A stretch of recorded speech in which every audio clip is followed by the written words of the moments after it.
and welcome to the Raw Review. We are the Dudley Boys of WhatCulture. I'm Adam Wilbourn, joined by Hamflett Michael Sidgwick, here to review everything that happened on last night's episode of Monday Night Raw. But before we get into it, if you're a fan of this sort of thing, make sure you subscribe to WhatCulture Wrestling on Apple Podcasts, Spotify, Amazon Music, and YouTube, where we do daily wrestling podcasts where we not only review Raw, but also SmackDown, the show formerly known as NXT 2.0.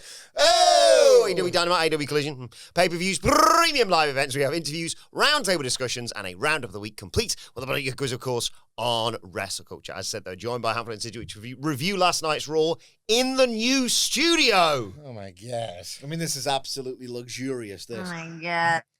I want to reassure people who might be, and I get this, by the way, rattled by this change around. I said it was going to break people's brains on the NXT preview. But it occurred to me, as you were doing your intro there, there's law here. Because when we moved to the last studios from the first curtain era, yes, me and Sidge, for some reason, just swapped places. When you see those old clips, we're on the early side, and then for whatever reason, we picked different seats. So we are again. New studio, new layout. People will be like, they'll get used to it. Yeah, you'll get used to it. And we're going to live here. Look how comfy it is. This is absolutely wonderful. I want to stay in there forever. Just again, thank you to Nicholas and Phil for sorting this out. Shout out. It looks absolutely wonderful. We couldn't do any of it. No. Yeah, just listen to the last week of audio. Well, we could pitch, designs. Oh, yeah. I mean, actually putting it together. No, this is quite... Look at all this stuff. It's like, how do they not do this for a living? Yeah. They could, set dress studios for a living on this basis. Don't leave. Don't pitch them somewhere else. Nah. Look how good this is. It's beautiful. Eyes of the media world will be watching. It's you can't put the CVs on me. Stunning, this. Hey, a lot better than Raw. Well. Yeah, what did you make of Raw, actually? That's what we're here to talk about. It did stink for large portions. Yeah. Right. But I did really like the big stuff. Really like the big stuff, the proper stuff. Big follow-up, big build, very effective. Dumbass payoff to the old masked assailant. But it's kind of fascinating to watch as a bit of a study of I think it was maybe the 2025 fall-off in a nutshell, that reveal, for a lot of reasons, which I look forward to getting to. The big stuff ruled. I actually had high hopes for this. It's happening again. This first Netflix of the year, where nothing can possibly go wrong. They gave me high hopes for it on the show. Look, I'll tell you what, there were two good things on the show, right? It's 2 hours, 20 minutes. The wrestling on the show is a joke, right? To a degree. There's one match in particular that I might even, this might not come as a shock to you, bury more than is necessary just to get what I think is a salient point across. There was something diabolical on the show that says... And it needs a diabolican. It needs a diabolican, okay? For just what I get told constantly by other members of the media, members of the state, WWE state media, WWE themselves, This one match just really, really pissed me off. Vindicated me, though, so I was happy about it at the same time. There's a match on the show that was unspeakably bad for what it was meant to be. Well, let's get into it. This was, of course, all the fallout. I forgot to do that because of the new studio. I got excited. From Saturday night's main event. Obviously, there was a big video package at the start recapping John Cena's retirement, Gunther, etc., everything that happened. They showed Cena's career flashing before his eyes before he tapped out on Saturday. They may as well have dropped that in live. Do you know what I mean? They may as well have had the video queued up and just had it half and half with Cena's smirking face. Yeah. Just for anyone that didn't quite get it when he was smiling off into the distance. Just show a bunch of attitude adjustments. How can we see them? Yeah, it wouldn't be like that out of kilter in, say, the pandemic, would it? Yeah. Or something like that. You might as well have just bloody done it. It's not like Cena's acting was going to carry it over the line. No. And then obviously following that, Gunther walks out to nuclear heat. Some fans tried to start the "you tapped out" chant and then realised it's just better to have everyone. Deafening boos. The moment he raises a microphone to his lips, it gets even louder. But he did speak. He said, "I did what I said I would do. I made John Cena give up. And when he gave up, he tapped out like a little bitch." Yes! Awesome. And then he drops the mic and leaves. But then he decides, actually, I want a little bit more of this. Walks back to the ring, poses on the turnbuckle, drinks it all in, teases leaving again, but comes back, climbs up onto the announce table, grabs a microphone again and says, I made John Cena tap out like a little bitch. It's my time now. I will be forever that man that made John Cena give up. And he was beaming, and he walked out to a chorus of boos. The camera follows him. He bumps into Otis and Akira Tozawa. Feel good rubbing it in? Yes. Says Gunther. He bumps into R-Truth, who calls him a piece of trash. Should have decked R-Truth then in there. Yeah. And then he bumps into Postman Pearce, who says that he's pissing all over... Oh, sorry, he's pissed off about him walking all over John Cena's legacy because he knows Cena obviously isn't coming back. That doesn't make you the ring general. That makes you an asshole. You're done for the night. Find the exit. Gunther's happy to leave. He walks out to his car where AJ Styles is waiting, gets in his face a bit. Nothing is said specifically. He just motions for Gunther to get in the car, which he does. But just before he drives off, he hits him with the old, "You can't see me." Huge tap. This was amazing. This is what I watch wrestling for. Like, more so almost than the match, because the match left me feeling like, not quite right. But then you get a follow-up like this, and it allows me, at least as a fan, to forgive some of the stuff I didn't like because the outcome was totally worth it. Gunther nailed this. I used the comparison of Roman Reigns the night after he beat The Undertaker at that WrestleMania. Now, he was the top babyface, but he was going to get those boos. He soaked it up. He said very few words, but it was impactful what he did say. Gunther looked on track to do the same. And then when he pretty much just repeated it and only added one bit at the end, it was like, I can just say the same words again, but I can force them down your throat. It was better that he didn't have more to say. You know, if he'd have gone onto the table and then went on this completely different path and started laying out his next 6 months, I was like saying, enter the Rumble if you want. But this was bigger than him announcing his entry. He can just luxuriate in simply ending John Cena's career. To then say, right, I'm moving on to this now, almost undermines what he did the night before. So to have the same words again, oh, you didn't like that? We'll have some more, and some more, and some more, and some more. And then while I'm here, I'm going to do this to the colleagues who also like John Cena, because they're just the fans to me as well. None of you are on my level. It was helpful that it was the likes of Otis and R-Truth who very much aren't on his level. They're closer to the fans than they are Gunther in terms of talent and connection. But like, so with the right people, obviously you got the setup with Otis later on. It's like a quarter of a century veteran. Closer to the fans of anything. I mean, come on. Where's the line? Yeah. And it was a year ago when the New Day turn happened. And initially, signs were good because, was it Dominic Mysterio? Was like, oh, come on, guys, it's Big E. And we were like, oh, they might get this right because if he's even like drawing a line. And then they didn't, they botched it completely. This was a better version of that. Like, immediate response of everybody getting to work and being like, I need to get in Gunther's face about this. How dare he do that?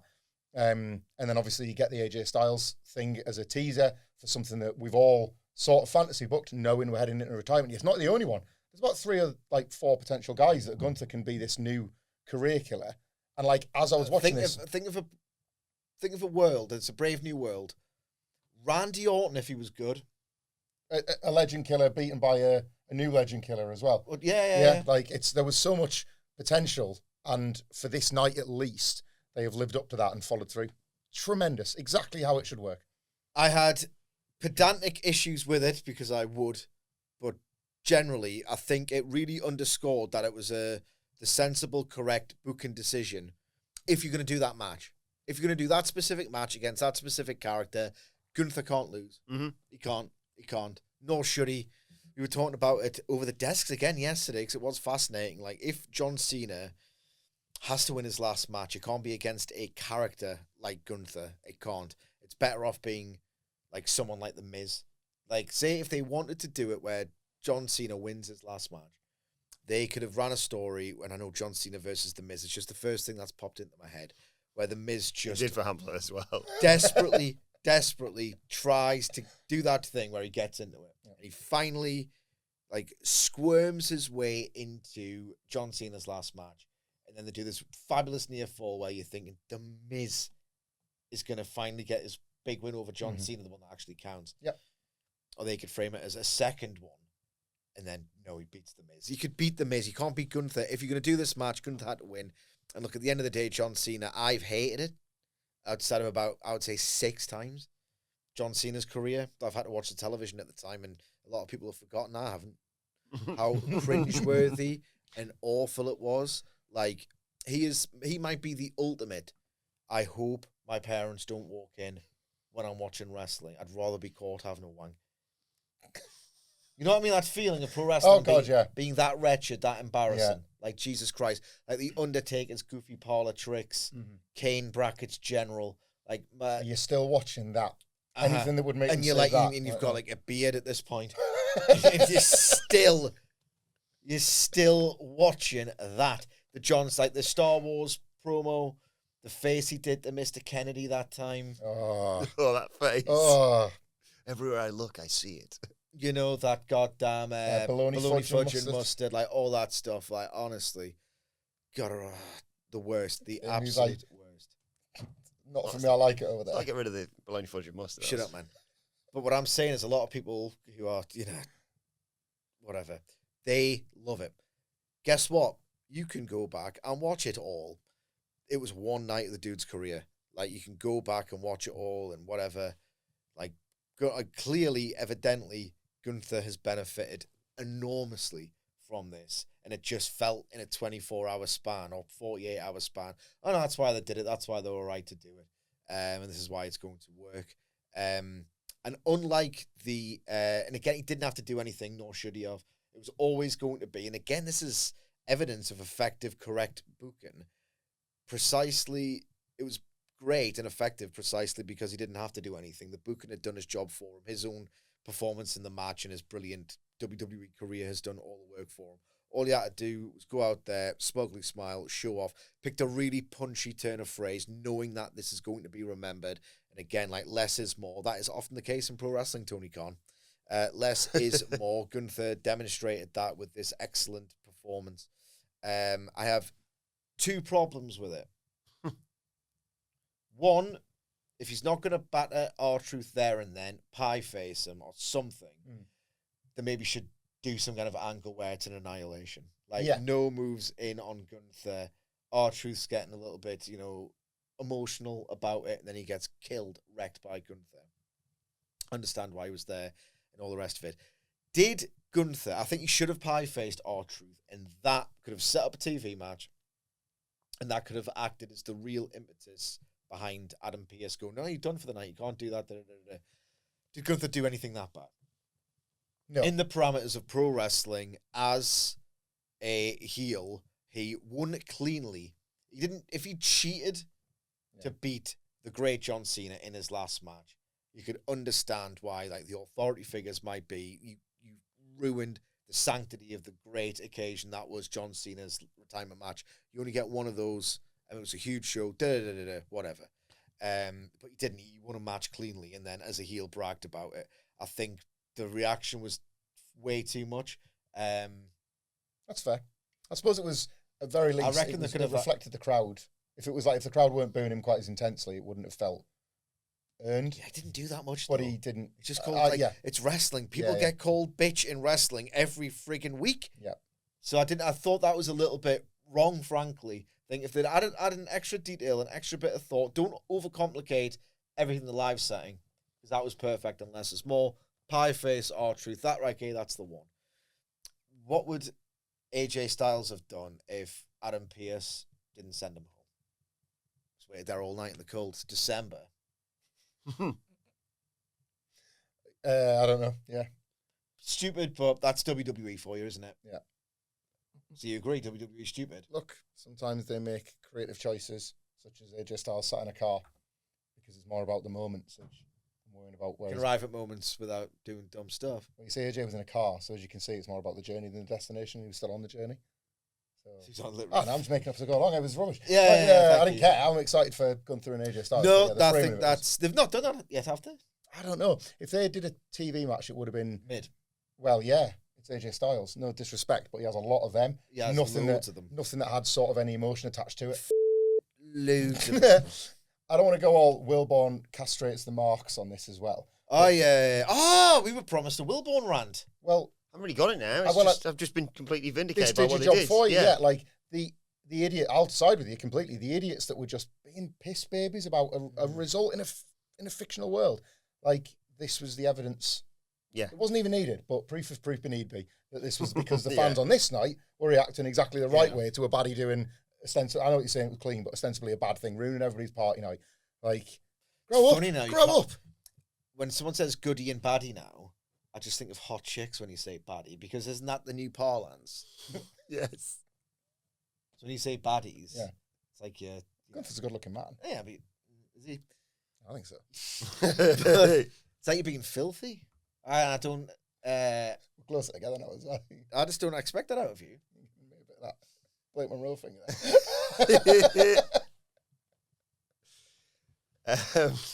I'll go with. I was going to say I'll go with like blue eyes for goodies in the future. But we haven't got stupid Blowjobs. What's the Brit Res? Was it Cornette who would call these young baby faces blowjobs? That sounds right. Yeah. Yeah. You got to get like a real blowjob baby face out there. Yeah. Grim in it. Yeah. Wrestling was sure grim. Got Ricky Morton, he's a blowjob guy. Okay. And he's like, Robert Gibson's like, am I? Talking to me. Gooner comment of the week still to come, ladies and gentlemen. But first we have to get to the Usos versus the New Day. Can I go first on this? Please. Yeah. I need your help, actually, Hamflett, because Jimmy and Jay come through the crowd and they're going to... Well, what are they going to do? Well, everybody having a great time eating. It's Christmas time for eating. That's what we've always said. But then all the eating stopped. But unlike Christmas, you don't just get it once and you have to wait 12 months. You get it all over again. Except, it's your boys. Interrupt. First time they wrestled each other in 3 years, I saw somewhere. Yeah, I mean... Felt like it. Yeah. This one's going on for 3 years. Kofi goes for an early Trouble in Paradise, but that misses.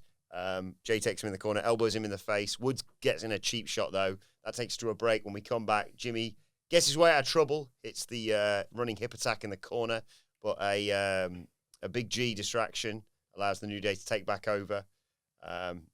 Woods sets someone up in the Tree of Woe, but Kingston's charging to the misses and he crotches himself against the post. Jay comes in to clean house. A big super kick on Xavier Woods as part of it. He gets a high crossbody for 2. That takes us to another break. When we come back, another Jey Uso comeback, but Grayson Waller trips him. This time he gets kicked out by the ref. There's super kicks from the Usos Biggest to Woods. pop in the match. Woods and Kofi. They hit the double splash on Woods for a near fall. Kofi sends Jay into the steps. Woods hits a tornado DDT to Jimmy off the apron. New Day hit their double team finish on Jimmy, but Jay breaks up the cover. And Jimmy comes back with super kicks. Jay hits Woods with a spear outside the ring. Jimmy spears Kofi inside, and they hit Kofi with the 1D to get the 1, 2, 3. I thought this was useless and a total incrimination of everything, which I know is probably hyperbole. But my God, I couldn't deal with this. They make me feel mental, right? You know, I've got anxiety and stuff, and I'm open about. We've all had mental health issues that we've been open about on this podcast and stuff. So, you know, not the most lighthearted guy and all the rest of it. And would never want to make light of this sort of thing when I've endured a lot of it. And I felt nuts watching this. I felt nuts. What? Just if you ever like do a sort of like a bit of an askew mental health podcast, nuts with Michael Sidgwick. I felt I was going because we're all a bit nuts, right? I felt I was like going nuts. So they've got this Wade Barrett and Tessitore, and they're going, well, it's the most incredible rivalry, and you know, it's the 2 greatest tag teams of the modern era. And I'm like, is it?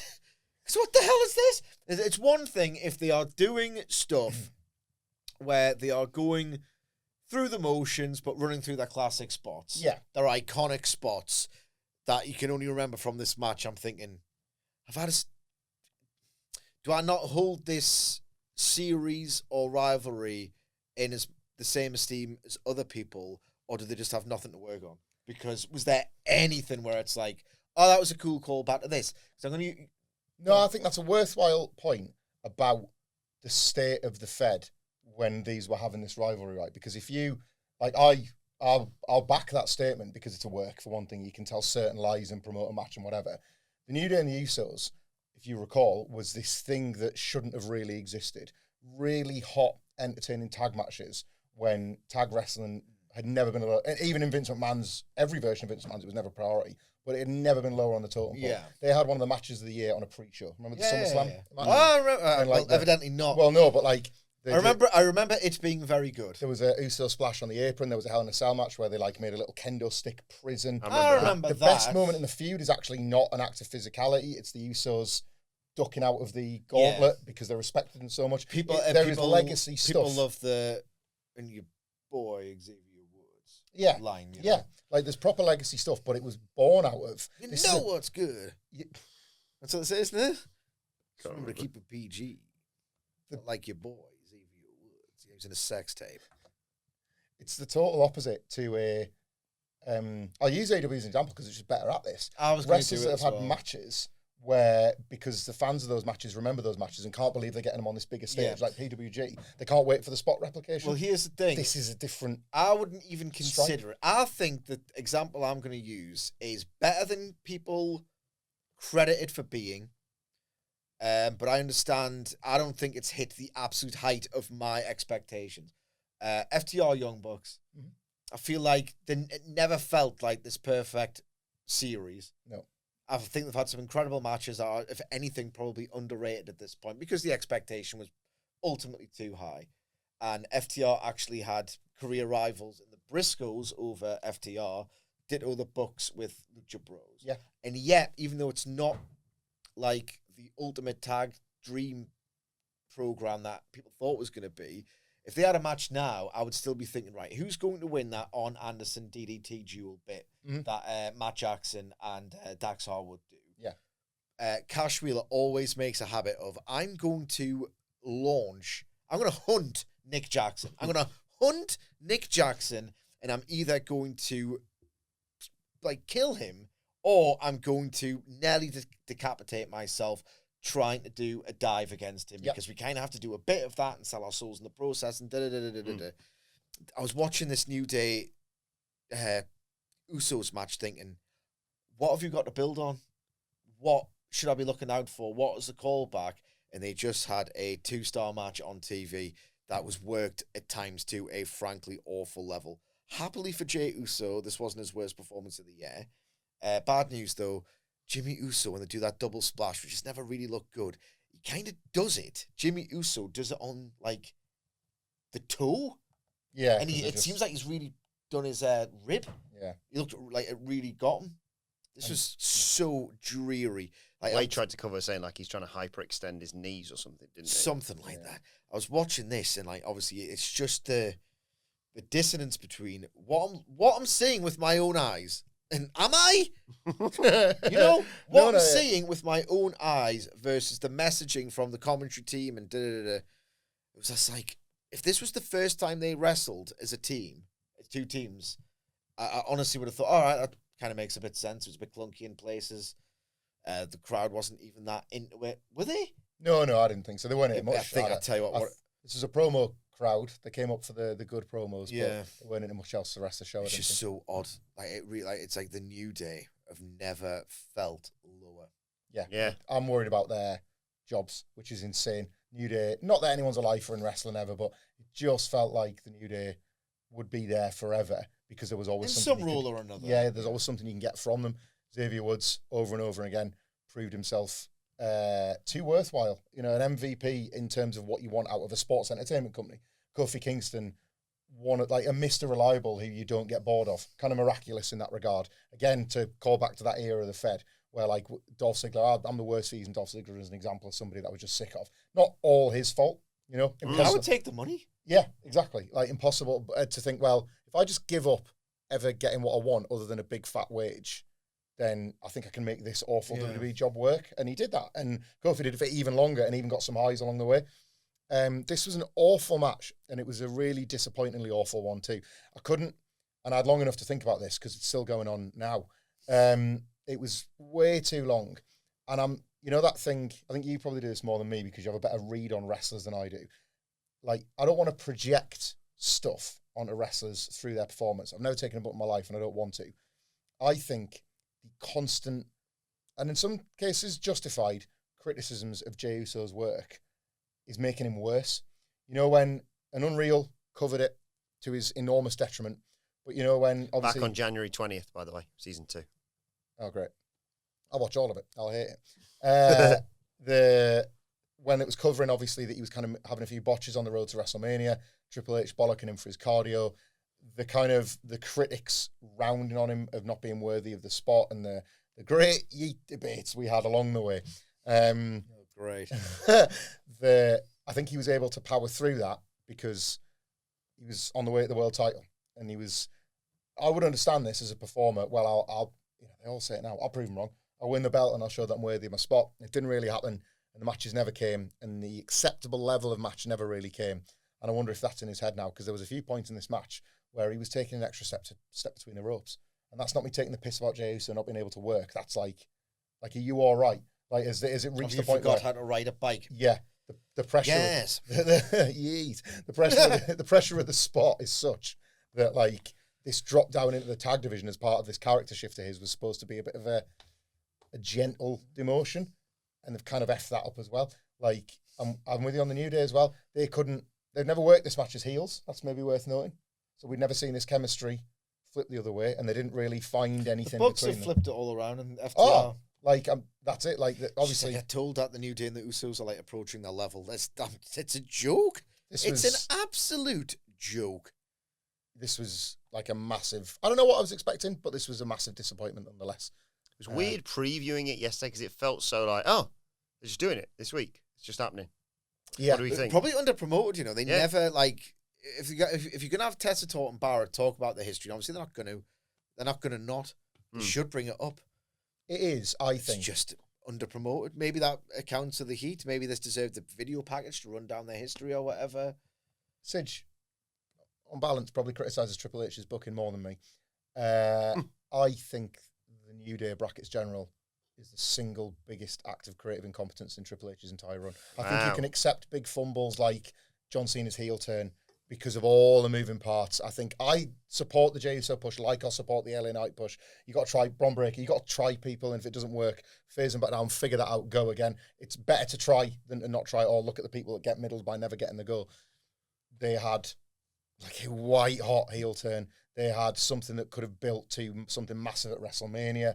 That lets people know that you have to keep paying attention. And I know they won the belts at WrestleMania, but come on. Like, that was a proper token gesture in a match that nobody ever toss about. It's weird because they're 12 months in. Look at this. Yeah. This is the. You can even give it 6 months and say, well, maybe it starts now. The real quiz starts now, but that's what I was going to say. Like you compare it to like the Cena heel turn, right? And I realized that we went into post Elimination Chamber Raw being like, what's he going to say? First week we were like, oh, okay, he said that, but you gave him chance after chance after chance, and you gave him all the way up to arguably till WrestleMania, and then that was like the definitive moment. New Day haven't had that moment where you've gone, this heel turn isn't working. You could say that like in the immediate aftermath of WrestleMania for John Cena. It's just fizzled. It's like they didn't do anything with it. If they'd have tried something and you've gone, that doesn't work for the New Day. Appalling to me that's not on the board in that writer's room. But here's the thing. Right. Dusting off an old classic. Renner's knee. You can't build nothing good on a foundation of shit. Like, who are they going to feud with? Like, at least, here's the thing, here's the difference with, you'd hope it's a difference between tag team wrestling and singles wrestling, you know? But, like, Gunther, immediately, AJ Styles, right? That's the direction. He could have a TV match with R-Truth, maybe January 5th with AJ Styles, if not a bit longer, or Otis or whatever. Like, literally, poof, poof, poof. 2 team V matches in either a TV special or a PLE. Like the New Day, there's no division. There was no division for them. I would argue that heel turn was so good, you could just put 2 baby faces together in that Otis R-Truth vein about like just a sheer locker room scale disappointment. Because everyone loves Big E. Yeah. I can't believe you've done that. And that becomes the first 3 matches. Yeah. And you map out, it's like, and then they get into the Rumble. That's the way to do it. There's 28 people that are gunning for them in the Rumble, and they're looking around, oh God, what have we, you know, like, and there was so many creative. The polar opposite of like the Kofi, oh, he survived again in the Rumble. He's survived again. Yes. Why haven't we got thrown out yet? After, we're just talking out of our ass. Yeah. We're just talking out of our air shoals. Tell you what, I love this, and I will get used to it. I feel like it's too fancy for me. And I'm going to have to overcompensate by just talking about, like, common stuff. Well, Mr. Smorgasbord crept out there, didn't he? Do I belong here? I don't know. Yes. Of course you do. He belongs everywhere by his nature. It is beautiful, this. It's amazing, isn't it? It's absolutely class. I feel like I'm on proper telly. Yeah. And A bit. I feel like a chat show host. A bit like, joining me today to promote their new books or whatever. Books or whatever. That's your life's greatest achievement, isn't it? Yeah. that my family. There they are. That's the books or whatever. Yeah. Books or whatever. Amazon.co.uk or wherever. You live in the world. Because you can buy it if you live there. The Great Wrestling League table. Michael Sidgwick, Bret the Hitman Hart, main event Jey Uso. So, any of them? Don't ruin it. Confirmed for the January 5th episode of Raw is not only the world title match for the world title between CM Punk and Bron Breakker, but also the tag title match was then announced. The Kabuki Warriors versus Io Sky and Rhea Ripley. They've done that once already, haven't they? They must have done. They've rotated a lot of these, and I can't... What was the Australia match? Was that this? Was that the first? But that was before the Kabuki Warriors had the belts. Right, yeah. So they booked the match. And Because I remember it not being particularly great. Asuka and Kairi, I'm trying to group all these together to make it make sense, had a pre-tape promo with Japanese subtitles. Io Sky, you betrayed me. You betrayed your own family. I love you. Asuka, Asuka loved you, Io, says Kairi. All you had to do was apologize and acknowledge me as your senpai. I would have taken you back, but instead you chose Rhea Ripley, even after she disrespected me. Now both of you will know nothing but pain. January 5th in Brooklyn, the Kabuki Warriors will end Rhea and Io and retain our tag team championships. this is out of juice. Yeah. But Yeah-ish. But it's big enough in terms of stars for that undercard. This Raw they're assembling, the first one back in the new year, the first Netflix one, the proper main event, Barclays Centre. It's the kind of thing you put on an undercard of a show like this. They're going to want a... It's just a banger in it. Yeah. One of their better matches that they have. And I thought Probably Triple H open. didn't do that. Hot opener, you know. I should mention as well, subsequent to this, there was a bit with the vision that we'll get back to in a second. Io and Ripley walk out, presumably to respond to this, and they're slapping fives with the crowd, and then Asuka just pops up, miss Rhea Ripley. Kairi Sane jumps in and kicks Io down. She gets sent into the steps. Rhea gets dropped. She's just swinging blindly, basically. And they're going to hit her with the insane elbow, but Io covers her partner, and they're like... And Kairi Sane says... We're gonna do it anyway. And just lands onto her. I thought this was quite effective, and I liked it personally because I was dreading Io Sky and Rhea Ripley's promo in the ring together. I find them excruciating to watch. So the fact that they got Yeah, no, me too. Uncanny. double bacon, right? Instead of that, we simply got Blue Mist and a beatdown, and that was far more palatable. Bacon double cheese workers. Oh yeah! That's the first #1 UK wrestling podcast moment of the new studio. Yeah. It's not just a sticker. It's not just a sticker, bro. Oh God. Yeah. Tess and Wade provided a medical update on LA Knight. Yeah. Yes. Multiple injuries last week. A cracked sternum being the worst. So he's going to be on the shelf indefinitely. That's brilliant, that, if you're LA Knight.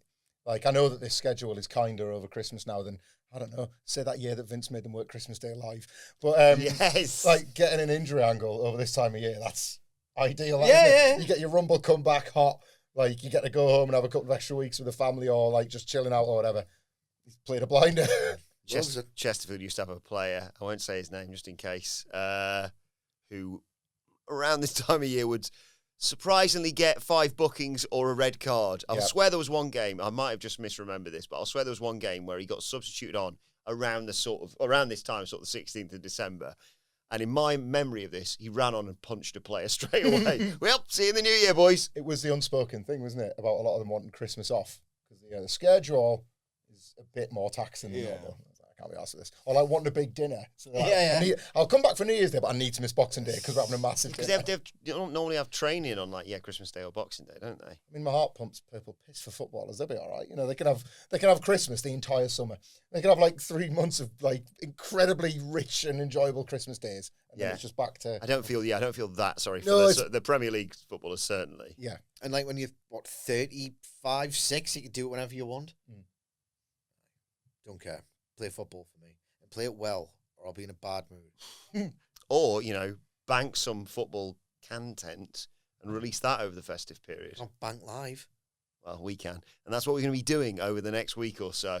Some really good stuff coming your way, including, of course, Secret Banter on Christmas Day. I've already started my preparations for Secret Banter, and put it this way.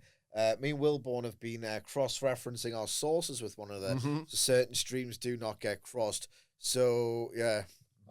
We'll reveal which sources on the day itself, but it was just a really funny word conversation that earlier. So you don't go on this Twitter account, with a filthy name, and you avoid this one. I need to go on some YouTube channel with some nonsense over there. I ain't got Jack yet. I need to find something for that.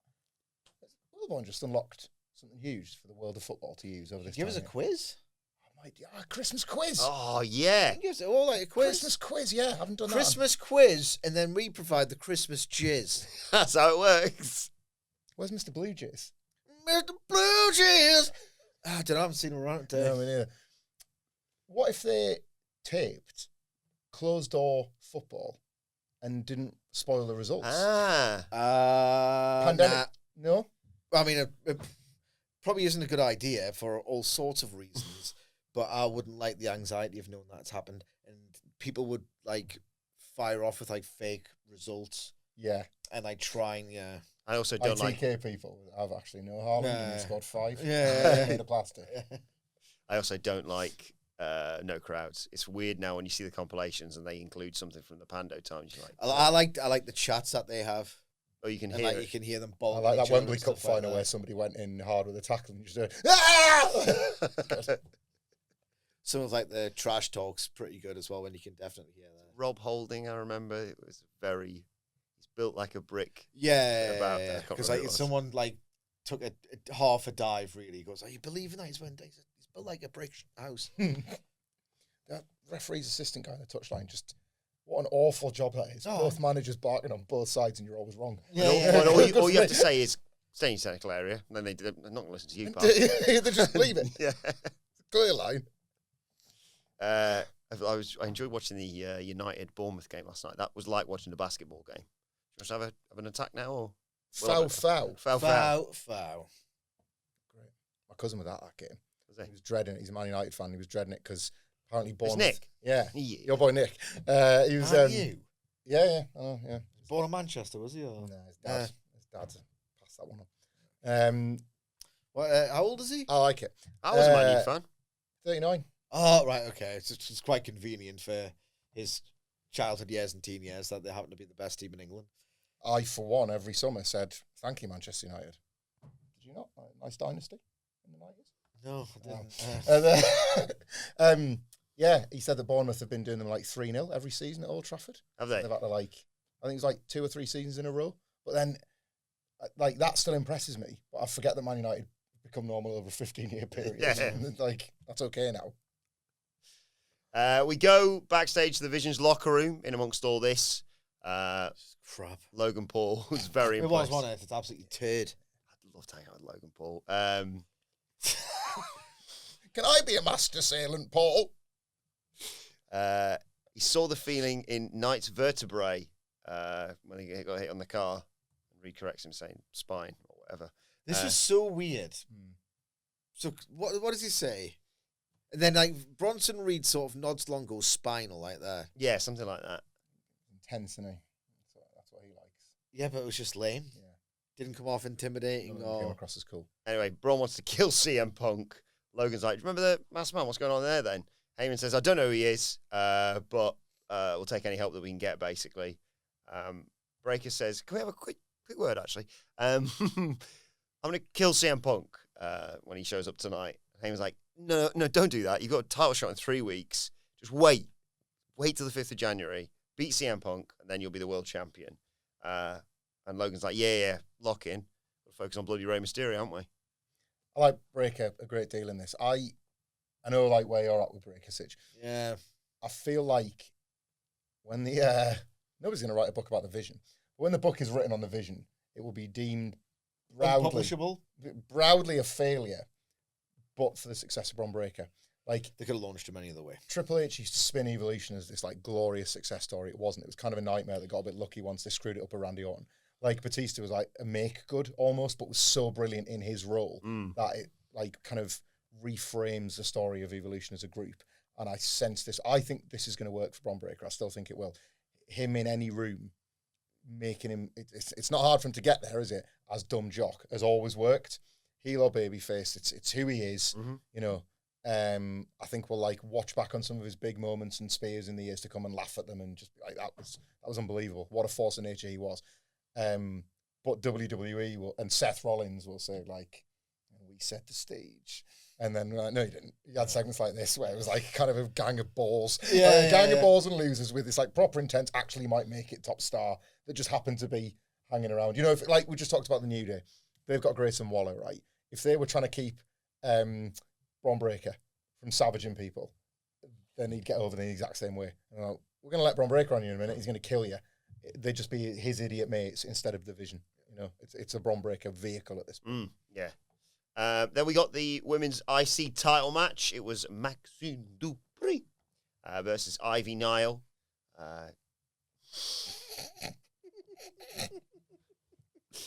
It was not very good, was it? Dupri slaps her in the face to start, so Nile double legs her. Dupri got an armbar on Ivy Nile whilst trapped in the ropes, but Nile slams her on the apron and hits a suplex on the outside to take control during the break. We come back.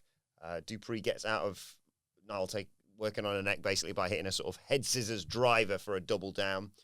There's a splash in the corner, a perfect plex by Dupri for 2. Ivy comes back with a powerbomb for 2. Ivy hits some punches in the corner, but Maxxine hits a sit-out powerbomb for 2. Ivy, nice. I like this move. Got Maxxine in the corner with like a hanging dragon sleeper. And then Maxine's in the Tree of Woe. Ivy drop kicks her. But Ivy takes too long, and Maxxine fires back up, chucks her off the top, starts worming out, pulls the straps down, gets the ankle lock. Ivy fights out of it, but Maxxine keeps going back to it, and eventually she grapevines the leg and gets the submission victory. So Natty's done her job. Yeah. I mean, what do you want? This wouldn't have looked out of place on NXT. Thank you. For better and worse, ultimately. Like, 2 wrestlers trying to develop, one in character, one less so. It was really hard to work out where Ivy Nile fit into any of this. Like, are we supposed to receive her as somebody that should make easy work of Maxxine Dupri and thus sucks even more because she can't? Like, are we supposed to see her as somebody that has underestimated Maxxine Dupri? Yeah, and that's what I took from it. Suffer the consequences, but then in order for that to work, Maxxine Dupri's stuff needs to look and feel loads better and connect more with the audience than it was, and it didn't. No. And I felt a bit sorry for her. I felt a bit like when she was worming out and when she was reapplying the upside down worming out. Like the tape study is so apparent, right? The way in which she would reapply the ankle lock in that Kurt Angle way, that just like that obsession towards the end of a long battle where he knows he's got that, everyone's exhausted. Like, you know, he would use that to such great effect, and then he'd lock the legs, and it really did feel for years, well, this is it, this is death, this is death. Like, and I understand why you would study that, and she's, the storyline is that he's teaching her that. What was it he said? Again, another, that whole deal. It's cosplay, and I feel like I'm being generous there because it doesn't even really it doesn't even feel like Angles, it just looks like it. I don't know where you go. Bayley. I don't know where you go with this. I don't know what you do with it. She's got this Intercontinental title. You can only do plucky upstart babyface runs for a certain period before the fans sniff it out. You know, like JCJ. Even these ones? Yeah. Even these ones. Your intonation was incorrect the first time. JC Jane's kicking ass Obviously. on NXT. And she's not the only one. Kendall Gray could wrestle circles around these two right now. Like, but you have to still have developing wrestlers on the main roster, but it's increasingly difficult to do when you have an actual developmental show that is also on television. You know, Maxxine Dupri was a seed. Sorry. When she first started, she was nothing. Yeah. I was just a little seed. And now they're pushing her like this is crap and fake bollocks. And I'm kind of cross with myself for putting over that vignette. A little I feel like I need to be myself a little bit more. So if I'm going to swear a bit, it's all in service of like adjusting to the room. Is that all right, Wilbourn? Yeah. Even though it was f***ing shit. Okay? Yeah. It was a load of shit. Like, It's a little bit of Johnny Freaky, isn't that? but this idea of like, all right, so she's, you know, a bit better in the ring now.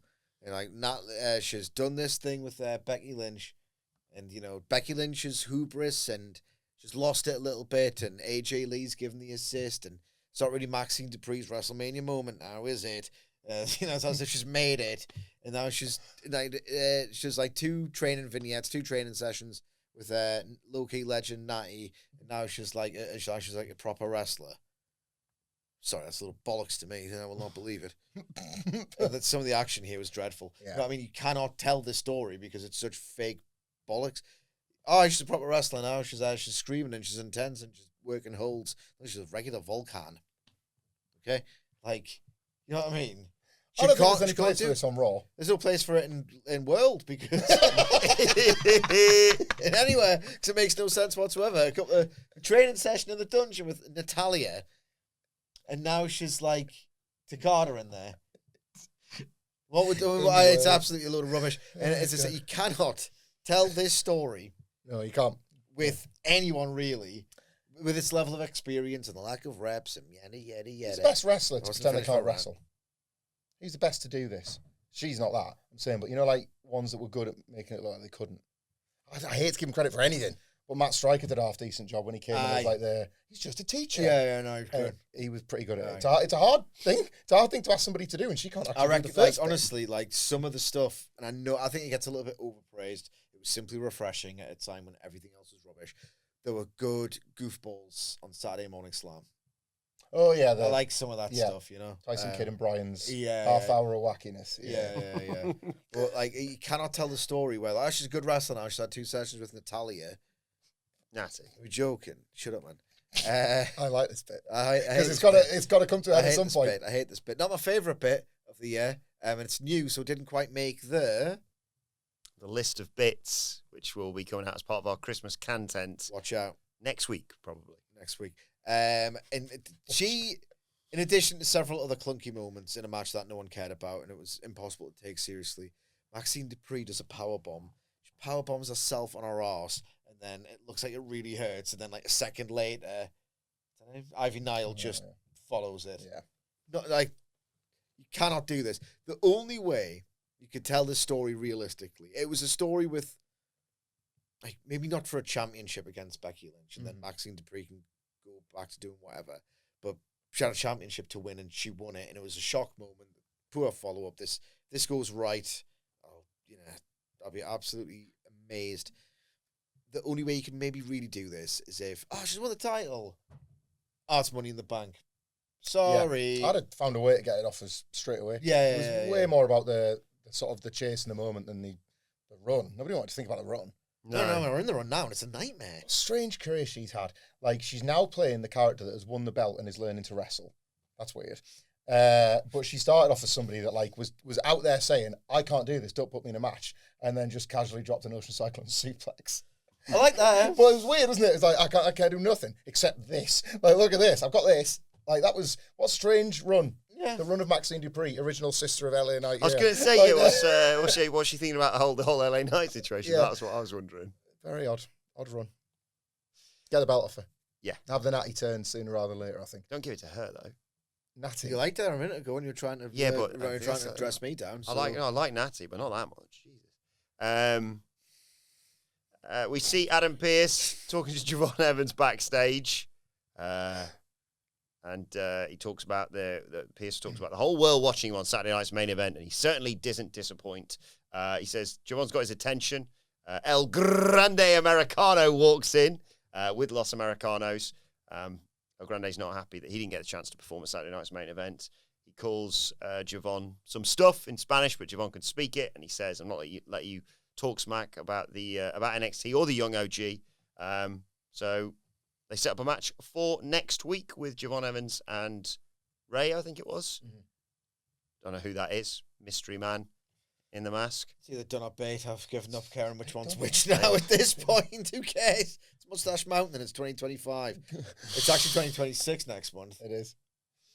I don't want to Roxanne Perez this bitch, but is Javon Evans getting called up the main roster? Is this just happening? Like, let's get it, fast forward it. We talked about this on the NXT preview. I was like, yeah, by the time the Rumble goes around, I reckon he will be full-time. This is not a knock or a slight on NXT, but that title is not the end destination. It used to be pre-call-up. You can just leave. If you're ready and you're over, you can just And he had leave. it won last week, let's be honest. He was NXT champion. Fake. But no. So. Wrestling's fake. Wilbourn's basically trying to work any angle in which Tony D is the one to win that title. So if he can... Oh my God. Normally you'd be like, don't take my good wrestlers from me, but it's like, take some of the good ones out of the way so Tony D Yeah, can take get over clean Femi. route to the belt. Take over Femi, take Trick, take Siobhan. And then who's left? It's got to be his turn, hasn't it? Come on, guys. Yeah, I hope he does like do something in the Rumble and then just go from there with Siobhan. Yeah. Then CM Punk marches down to the ring. He's not happy, obviously. He said he's missed 2 consecutive Raws because people smarter than him said he wasn't cleared to compete or even fly. So you've been filming a movie, not making it downs. That's what he said once, though, isn't it? Yeah. If they've not cleared him to compete. That's it. It's not his time to make, is it? What happened to him at War Games hurt, but it wasn't as painful as having to listen to Bron Breakker talk. He called him a cross-eyed Neanderthal Nepo baby. Lovely. It's got better from here as well. I thought that was a little bit lame, but it did get better from there. Punk talked about Breakker being mad at him for trying to end his career at War Games. He said, I know brains don't run in your family. I think it's family versus family stuff. Yeah. It's working. Yeah. But you signed up for War Games, not Ball Games, basically.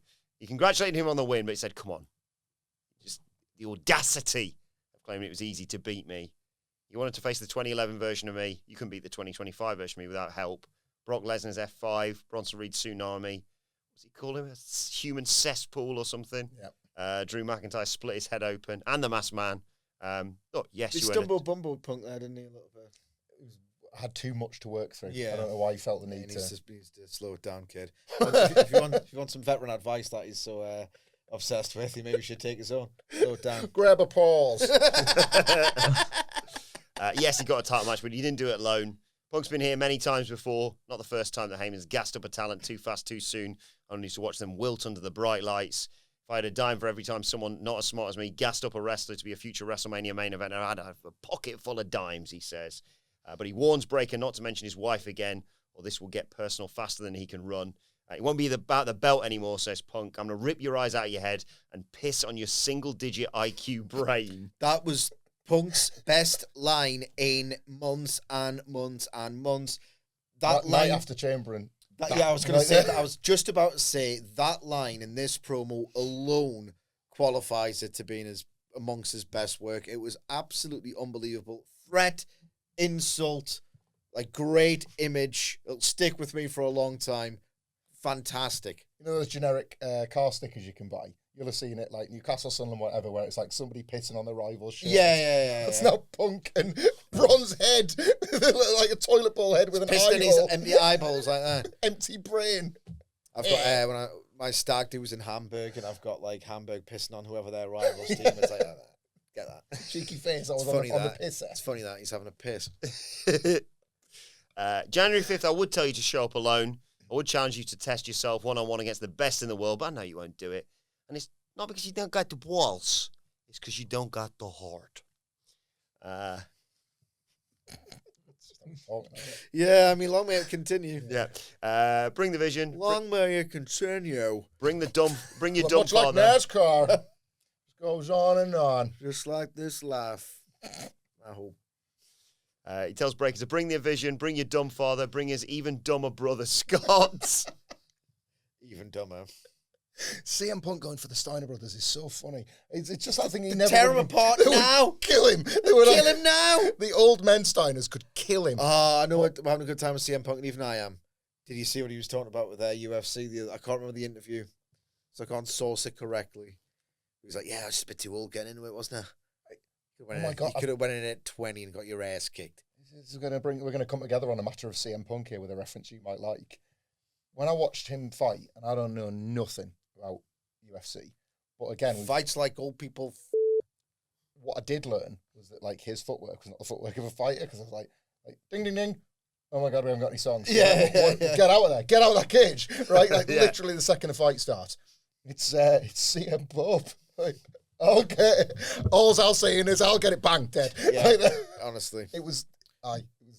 I felt like I was brave, but I remember watching Get Out. What are you, Mickey Gall. what are you doing in like, there? Get out loving while it, you wasn't he? still can. Mickey Gall. Mickey Gall was his first one. Yeah. Smart fight for him to take, I Yeah. suppose. He knew what he was I doing. know He his was like, name. yeah, exactly. I think he was he on the Contender Series? He was indeed, I think. And that's when he was like, I'll fight you. The Punk obviously was like, oh, he's quite a new Is fighter. he the kind of guy who I would never have known his name had he not taken that fight with? I think he always had potential, didn't he, Mickey Gall? But he knew he's just a very smart fella in terms of like, there's only one chance you get to be the first fight that Punk has. Yeah. And he'll probably look at me and go, I don't know how many fights he'd had at that point, but not a lot. It'd be very different compared to someone just like who'd had a few wins and losses in UFC. Just like, oh, maybe your, sort of naiveness in calling out me, I've got a chance. And he got in there with like a year of Duke Rufus training and still was like, I was like, oh no, Yeah. it's like me going in there. I've watched loads of UFC. I know how to, I've played the games. You got to actually stand there and fight now, haven't you? Scary. Yeah. So he invites. He invites. I think he said the Dumb and Dumber line effectively twice. He said a little bit later on. Anyway, he says, "Yeah, bring the vision, bring your dumb father and his dumber brother Scott. Need all the help you can get, pal." When I win and you wake up, you look around, you see that Paul Heyman's left you for the next big thing. Bronson Reed is reduced to doing TikToks with the YouTube scammer, and your mystery man never even showed his face because he's embarrassed to be involved. The only people you have left is Dumb and Dumber, your dad and his brother. And in real time, all three of you are going to find out that even with Steiner math, GTS equals 1, 2, 3. You lose, I win. Still heavyweight champion of the world, the best in the world, CM Punk. Nice. Finally. Kicked ass. Like, if you CM Punk, company man, is that right, Sidge? Like, he's having the year where, Not in my company. where he doesn't evidently Quite push, the opposite, if anything. like he doesn't push He seemingly, kind of ruined it for 2 years, if that. If not longer. but he made it good for one, so 2-1. It was already really good. Now Danielson coming the better wrestler, so probably should save their money. He doesn't seem to push for much, or not as much as he did. I'm drawing that conclusion from the Survivor Series and the potential shift to Roman Cody 3 at WrestleMania. And presumably that has applied to his creative this year, because we got the impression that Seth wasn't for him, but he was doing it anyway. Like, from as early as the Netflix debut, he was thinking, I'm done with Seth now, aren't I? Like, and then he continued to not be done with Seth. And ultimately they kind of, like, turned it around a bit with the Becky and AJ Lee stuff. It served our purpose by the end, but my God, it took a long time to get to that end. And as a result, like, I feel like I've been more starving than a bloody wrestler for a CM Punk promo like this, but there hasn't been the program to facilitate it. And here we go. I sensed it when Bron was just calling him out the way he was. And at last, we've got the program that has justified it. And it was just nice to have this back. You can't do it every week because it does run out of steam. You've got to be a bit judicious with it. Not as judicious as Triple H has been, and not as judicious as CM Punk politics-wise has been, because you can absolutely justify one of these per feud. Yeah. It is astonishing that the last one on this level I can remember is the one the night after Elimination Chamber. Him and Gunther was good, never good enough. Nah, I said it. I've said this. Him and Becky was outstanding, but she stole the show. She stole the moment. Needed this. Like, it's why you belt him up, or it's why you sign him full stop. This is what he offers. It was brilliant. Excellent. I feel like we praised it during and stepped on your dick. Sorry about that. That's right. But this is his best work, potentially on a stick. Oh yeah. It's like wrestling fans say lame things sometimes, don't we? On the stick, he's Work ain't much, but on the stick, you got to have him. no, he's dope on the stick. No, he's dope. He was dope. On the stick. Right, we go to the clubhouse. I hate all this. I hate it. 3 years of this. I love. This is kind of our clubhouse now, isn't it? Yeah. There you go. Hey! Got the screen now. Get out of the way. I want a VCR combi, please. R-Truth style. Someone play Xbox on. Always weirds me out when Americans say Xbox and Legos. Like Legos. Connie had stepped on a Lego again, and he cleared that shit up. Sorry, I told you I just need to swear it to get. It's like, you know when, like... Do you want a little bit of a swear update, by the way? Well, 1 second, I had an analogy and it's going to fall out of my head. And I've lived through this very recently. It's like when you get a brand new pair of white sneakers, you know, like you don't want to... So you get like a new phone and you don't want to take the screen off, right? Or I've just moved house in like this summer and it's all like magnolia walls still. We're doing like bit by bit by bit. It's like, you don't want to leave a marking. You don't want to do that. It's like, this must be preserved. This is amazing. I need to dirty it up a little. You know, I need to dirty up this wonderful studio. Yeah, I got that. I understand Come! Come on the walls. Big fat load of cum then. Swear update. Yeah, if trends continue, there will be a 1,000 swears gap between the two of you by the end of the year. Well, I mean, I did my duty for the vibe with the swearing. So this is these swears are like benevolent swears. They should be stricken from the record, if you ask me. So we go to the clubhouse. Dom's excited about the main event, obviously. But yeah, it's when they say play Xbox. Bret Hart, that bitch. They play the Xbox. Yeah. Like Lego. Or Legos. It is. You got the Xbox? Should we go on the Xbox? Yeah. Yeah, I do, yeah. Yeah, same. They never said SNES, did they? Let's play Nintendo! Let's play on the SNES. SNES! That takes f***ing ages. Those limeys are saying SNES. They're getting things done quicker. Yeah. It's like F1 versus NASCAR. Yes. Yes. SNES. I always call it SNES. Nintendo feels like what films would call it to get free SNESes. Yeah. Let's play Nintendo. Hey, 6 of them, please. It was just Nintendo Entertainment System. What, the original one? Yeah. No problem with that. But once we're into SNES City, come on. Or N64. Yeah. Did Americans say N64? They must have. They must have. Come on. They must have learned the lesson by that point. Let's play Nintendo. Which one? The Game Boy Wii? There's age of them. Confused. So I think... Want to go on my Sega? Sega. Oh, because they had they didn't have the Mega Drive, did they? The Genesis. Yeah, the Genesis. Did they have the Master System, or it was called something else? I think the Master System feels like too weak and weedy and British for the Americans, isn't it? Like I had a Master System, it was like little 8-bit Alex a kid. I want kick-ass Sonic f***ing people. I'm little Alex a kid. I'm built in. You don't even need a cartridge. I'm Alex a kid. Like, you only need 8-bit for fun. How old are you? You had an 8-bit there? Yeah, like, it was, well, that was like the big Christmas present that year. But like, the Sonic on it was like, you play like Shoot Sonic around at your mate's house on the Mega Drive. Like, what the hell is this crap I've been served? how is Sonic slow? That goes against the point. Like the if it makes you feel any better, my take on Sonic is it's too fast, if anything. Yeah, I love Sonic growing up. Whoa, slow down, Hedgehog. Mr. Blue Jizz over there needs to slow it down. He does. He's dead man in Sonic. Grab a hold. Grab a hold. You can't even see what Tails is doing. What's the point of him being there? It's true. Like, I loved it at the time. Maybe you need a young kid's brain to play this game designed for young children. But you go back now and play Super Mario World. It's like still a joy. I played like Sonic on like whatever platform that James has got. It's just like, that's too fast. You want to clear it as quickly as possible. That becomes part of the fun of it. You're not necessarily needing to get Mario. I think encourages you to get every coin in life. Explore and go in different areas. Go! Finish, completed, done it next. You can still incorporate platforming exhilaration. Yeah. Is everything wrestling? It's part of a better package. Is Sonic a bit more Fed and Mario's a bit more AEW? It's like Sonic. Right, completed, done. Fantastic market leader. Right, and then it's like Mario's a bit... off. He's fucking addressed him as market leader. Sonic. We've all called Sonic the recognised symbol of excellence in game and entertainment. That'd be funny. That's like almost North Korea there. Thank you, market leader, for another great Raw.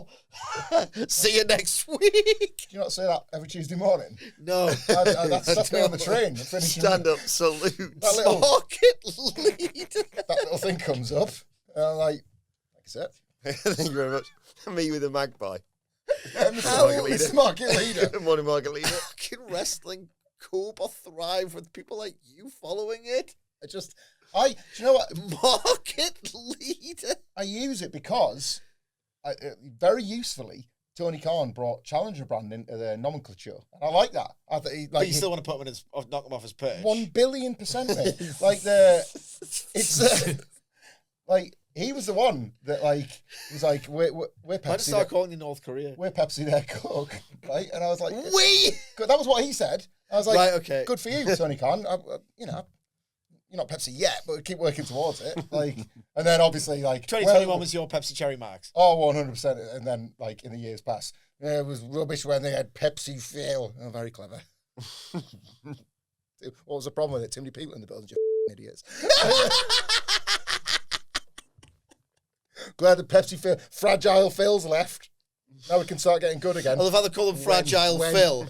I'll call CM Punk, or they'll call CM Punk Fragile Phil. Oh, he's very fragile. He's very fragile. Me. I think this otherwise very good to excellent AEW pay-per-view was probably an hour or an hour and a half too long. If I stop watching it there. Sounds a bit fragile to me, to be honest.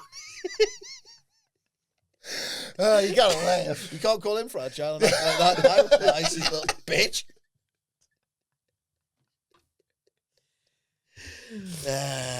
So new podcast, same old go. Yeah. So we're still in the clubhouse.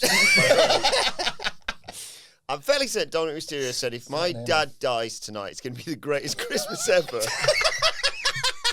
Good crack, man. Good I love Tommy's good. He's amazing. Brilliant. Best Christmas ever. Do you know why Dominic Mysterio is the best like Eddie Guerrero tribute wrestler? Because I'm pig sick of people doing 3 suplexes and calling themselves an Eddie Guerrero or a shimmy or whatever. Like the most laboured weekly tributes to this wrestler, who was fantastic, right? It's because Eddie Guerrero wasn't in this tribute era, so he was just a like before the cheating became a baby, he was an arsehole. Got load to work now, isn't he? Sorry, Wolves. He was just Merry Christmas. just a complete arsehole. And that's what Dominic is. It's not that he does the moves, and he does a few of them, and he grew his hair out and stuff, but it's that he's just an arsehole till the end, and that was what got Guerrero over in the first place. Everyone just, hold on, you've done 3 suplexes in a row. I'm not going to call you Eddie. Yeah, I know. Like, they grow up. Yeah. Like, Dominic's not paying tribute, and the only tribute he's paying to is like, can I be the worst? But you love that When Worlds Collide tag. Oh my God. Eddie and Hotbar, dickheads. Yeah, they're the best. Relentless dicks. They Like, are like, it's pretty, it's 90s heat. yeah. It's so, caveats and all the rest of it. When they are like pretending to swim on the canvas my and their God. legs are flailing, it's like, Jesus Christ. They're unbelievable in that match. If Deadman asked for that, And then Dominic would get there from him, Oh, you know? Like, No, you wouldn't. Not to that level, maybe mate. not that much. But Yeah, but and then the end, the little faces when it's time. Yeah, Chef, because you've been dickheads and you deserve it. Oh, it's a masterpiece. Yeah. Art Bar's ring introduction in that match. Oh, boy. Oh, Jesus Christ.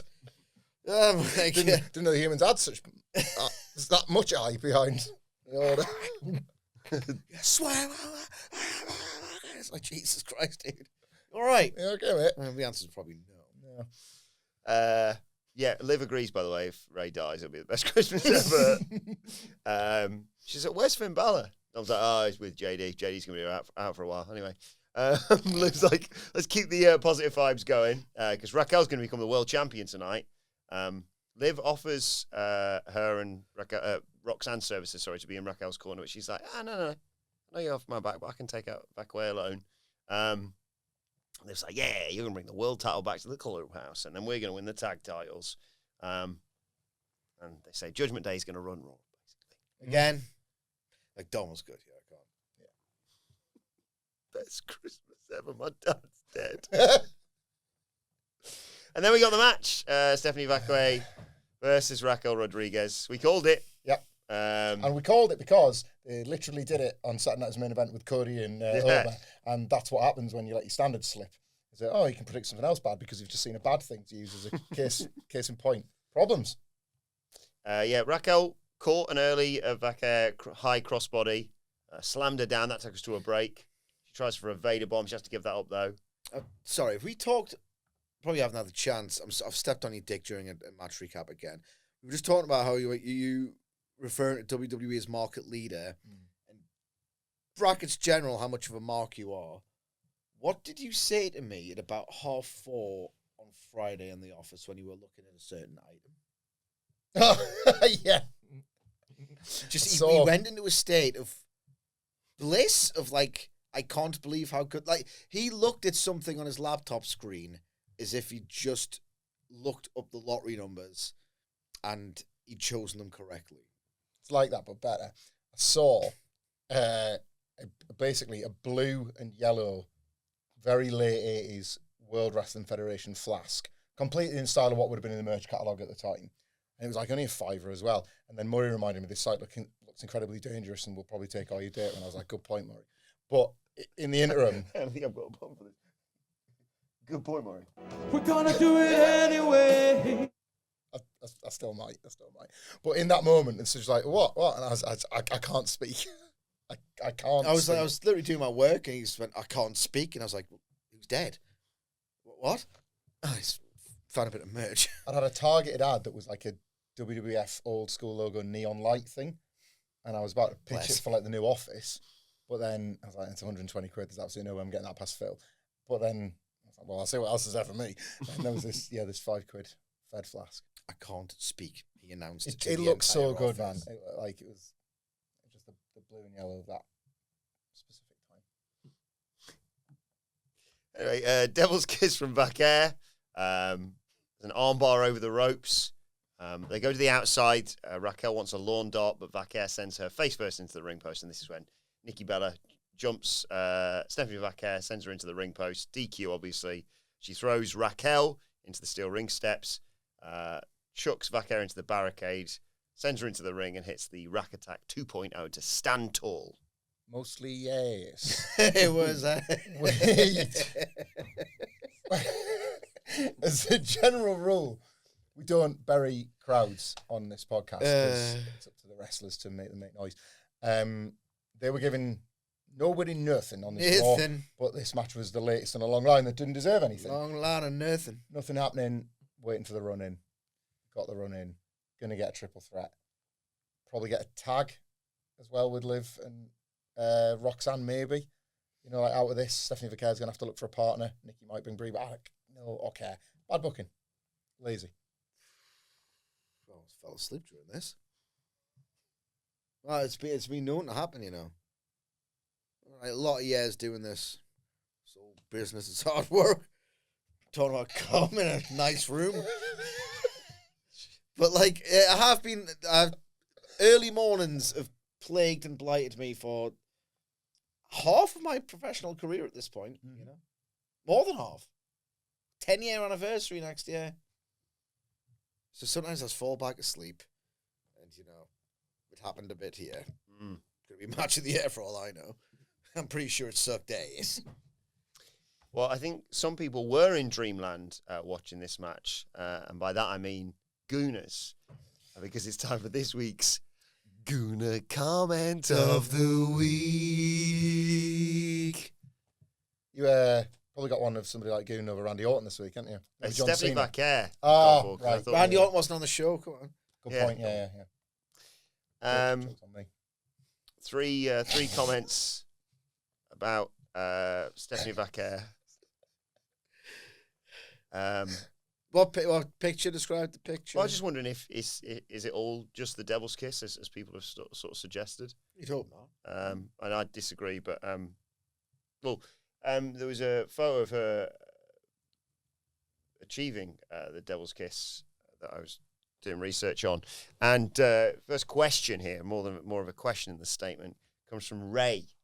I don't know if there's any I know we got Dr. Fed, obviously. I don't know if there's any doctors watching. We do have a doctor listener, don't we? Yeah. And that humbled me. Yeah, it's quite remarkable. Yeah. So Ray asks if anyone can help with this. Can your dick pop from too much blood rapidly moving into it?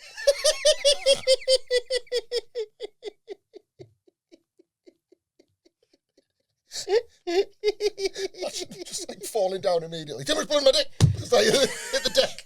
Just explodes. Dick explodes. Just at least my brain's working again. Blood would come everywhere. It's like a napalm death song. Napalm. Blood and nuts.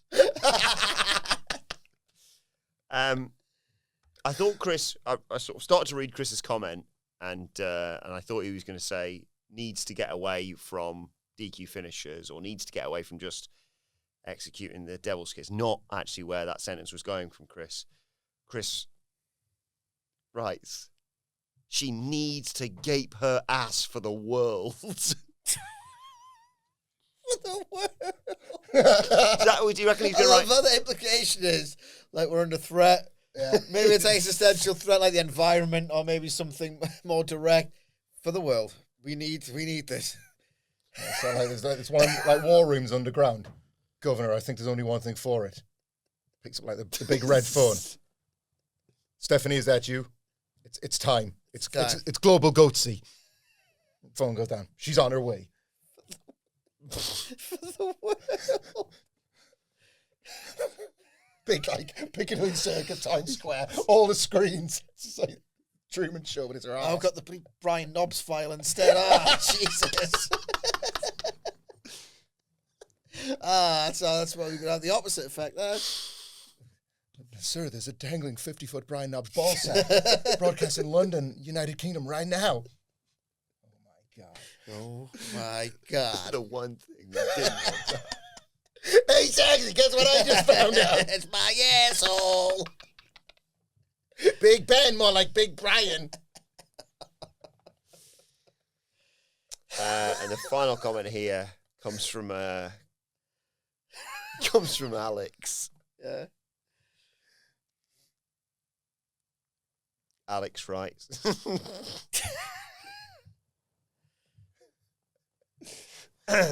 Alex writes.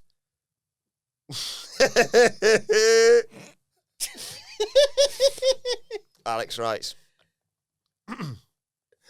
Snort her asshole before ruining it.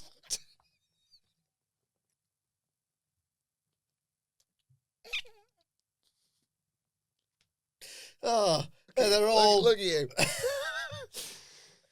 So those are your favourites. I like For the World, just For the world. For the World, that. It's always the extra detail, isn't it? Take off. Yeah, For the world. I just love that detail there. Trying to tell stories. I appreciate the storytellers in life, you know. Yeah. Lynch. Yeah. This guy. Gooners. Tony Khan for 2 years, you know, all of them. We see Adam Pearce chatting to Paul Heyman in his office. Pearce isn't buying that Heyman doesn't know who this mystery masked man is. So he says, who's under the mask? And Heyman reveals it's Seth Rollins or Becky Lynch or the SmackDown GM. Can't remember what his name is. The Galdus. Or Bruno Sammartino. He doesn't know, he actually says. But hey, if your vision is aligned with ours, I don't mind it either. I'm not guilty. I need to go and help Logan prepare for Rey Mysterio. Doesn't Pearce like it, it's not you. Pearce wants to know who the mystery man is by the end of the night. And then Rhea storms in and demands a match with Asuka for next week, which Pearce makes it official. Yeah. Cover it in the reveal of the masked man. Who could it possibly be? Yeah. I don't spoil it yet. Otherwise, nobody give a toss on the ability. Might as well pay off before Christmas. Imagine you had to pay off before Christmas. How low on the total pull must you be able to knock this one out before Christmas Day? I know. Right, you must feel he's big. You may as well have had frigging Tyson Fury knock him out again in the crowd. Yeah, I know. And the mask is up, bang. CM Punk game. runs into Rey Mysterio backstage and basically says he's got his back if anything happens with the Vision. Yeah. We get an interview with AJ Styles and Dragon Lee. Their thoughts on the Usos New Day match. He says, look, we're the team to beat. Not very good. We'll face That crowd's as flat as the earth. they're going to go and get another match, basically. Nikki Bella joins the conversation. She's not sorry for what she did out there. She's not apologising for putting people that are beneath her in their place. She paved this road, and none of the women in that locker room appreciate it all. She's a legend in this industry. They should be shining her boots. Yeah, fair enough. Might as well try and get a bit more out of her as a heel. Yeah. Not for me. I said that's very good. Yeah, it's not been great this comeback. I feel I've given her the chance. Yeah. Bayley congratulates Maxxine Dupri on her title retention. She's very happy to get those kind words from Bayley. And then she's got like she lose a nail or something. She got blood all over her hand. She goes to deal with that, basically.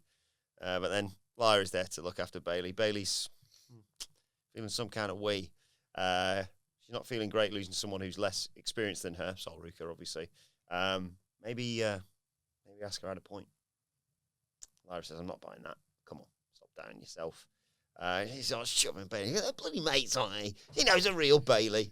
She says, look, I know Asuka was right about one thing. You're a bloody idiot. Bayley says, you're the idiot here, mate. One loss to a rookie is not going to stop me from destroying Roxanne Perez next week. Something you couldn't do, idiot. I was like, there she is. I like it now. It's a bit better. They've figured it out. It's no longer this incredibly, we can hear the split personality. It's no longer a M. Night Shyamalan film. It's your Saved by the Bell American sitcom crowd. When Bayley calls Lyra a stupid idiot, we've gone from to that's where we need to be. Yes. Yeah. I thought I had a noise there. Someone's coming in. No, it's Rey Mysterio versus Logan Paul in the main event of the evening following that. Early on, Logan was whipping Rey Mysterio with his belt. But Paul got sent to the outside after a lion salt of his hit Rey's knees. And Mysterio got a running seated senton off the apron to take us to a break. When we come back, Logan's back in control. He goes up top, but Rey cuts him off with punches and a Hurricane Rana. He wants a springboard moonsault, but Logan catches him and hits a running power slam for 2. Rey tries for a 619, but Logan boots him and then does the 3 amigos. The third one he goes up top for a superplex. But Rey fights him off and hits a sunset flip powerbomb. Logan's outside the ring. Rey hits that sliding splash of his. Out come the Bronze, but Punk immediately is out there behind them, twatting him with a chair, chasing him to the back. There's a crucifix pin from Rey Mysterio, and amongst all this for a 2 count. Logan blocks a Hurricane Rana, hits a facebuster. Heyman puts the brass knucks on Logan's hand as the referee's checking on Rey. But Rey trips Logan, hits a 619. In amongst this, the brass knucks have come off Logan's hand. Rey considers grabbing them, and as he bends down to pick them up, the mystery masked man appears, curb stomps Rey. Logan follows with a frog splash for the 1, 2, 3.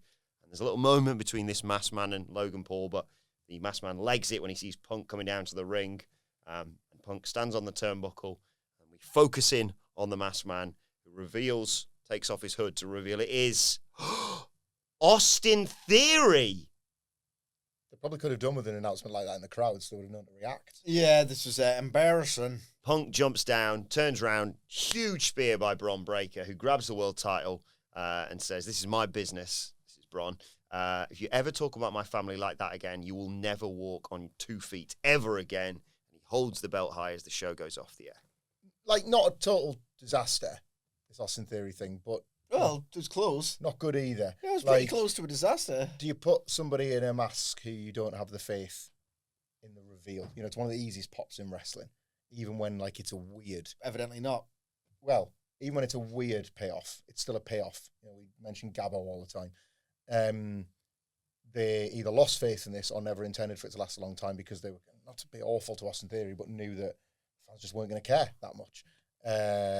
So they've paid it off now. It's an indictment to pay it off now, to not save it for Barclays, to have the faith in it as a big night, a big night reveal, something that people are going to talk about the next day. So it is an indictment. I don't think you can look at this any differently, but I did quite I wish I liked WWE more at the moment, because I quite like the Rey Mysterio, indecision over the brass knucks. That should be a flat no if you're Rey Mysterio. So what's happening there? I was interested in that. Is that something for is he going to decide to cheat against Dominic?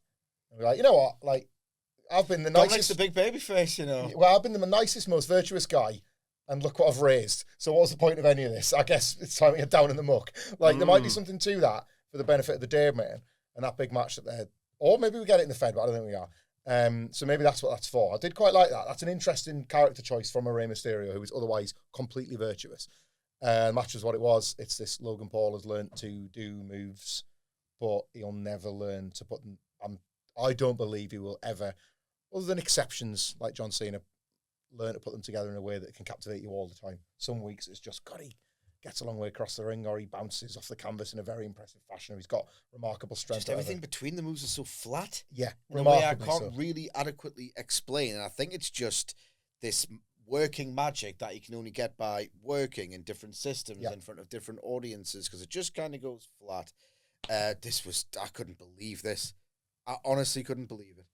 How weird all of it was in almost every single way. Like, so Austin Theory. Why is it such a weird thing to do before they even executed in a way that just went completely flat?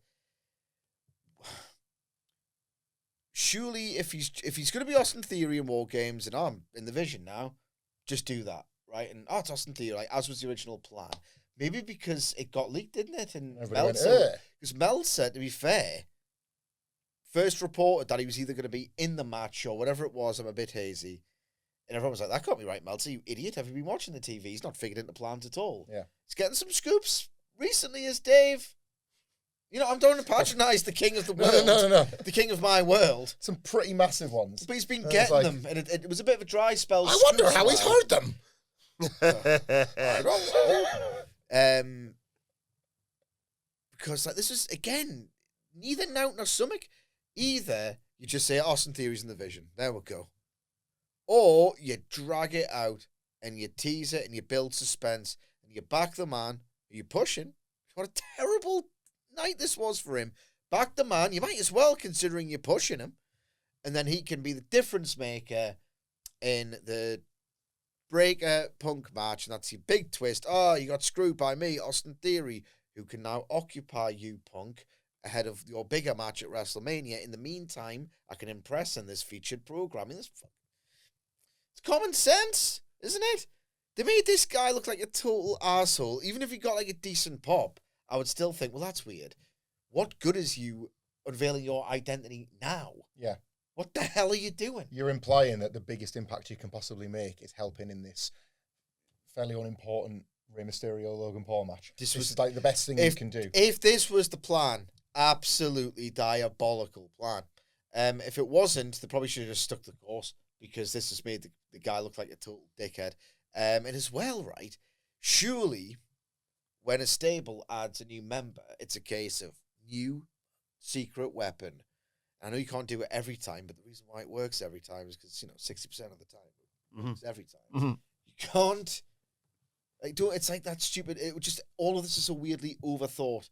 Like, back your man, who you're presumably going to be pushing, because he's just joined your main event stable, and, like, back him either by revealing his identity at an important time. 1, didn't do that. Have him just be part of the group in the first place. Didn't do that. 2, had to do this weird mask stuff. 3, have the people in the stable actively recruit and or reveal that it was the plan all along.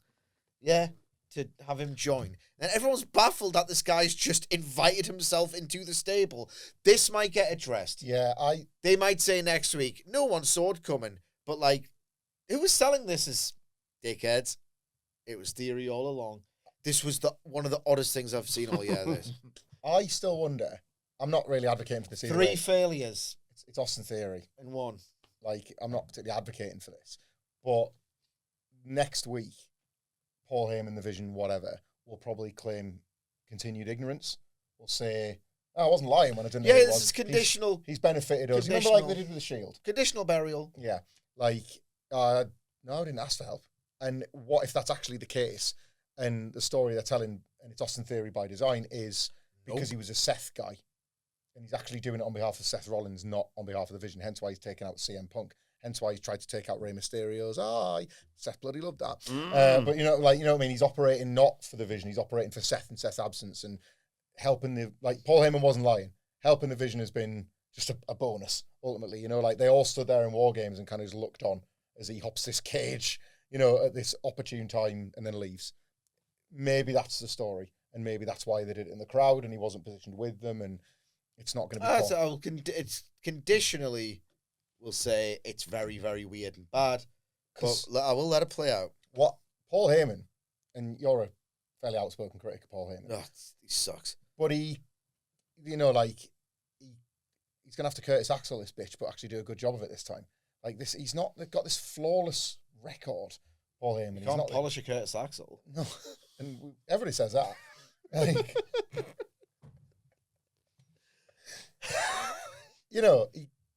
like Curtis Axel, friggin' Curtis Axel Ryback, Paul Heyman guy's era.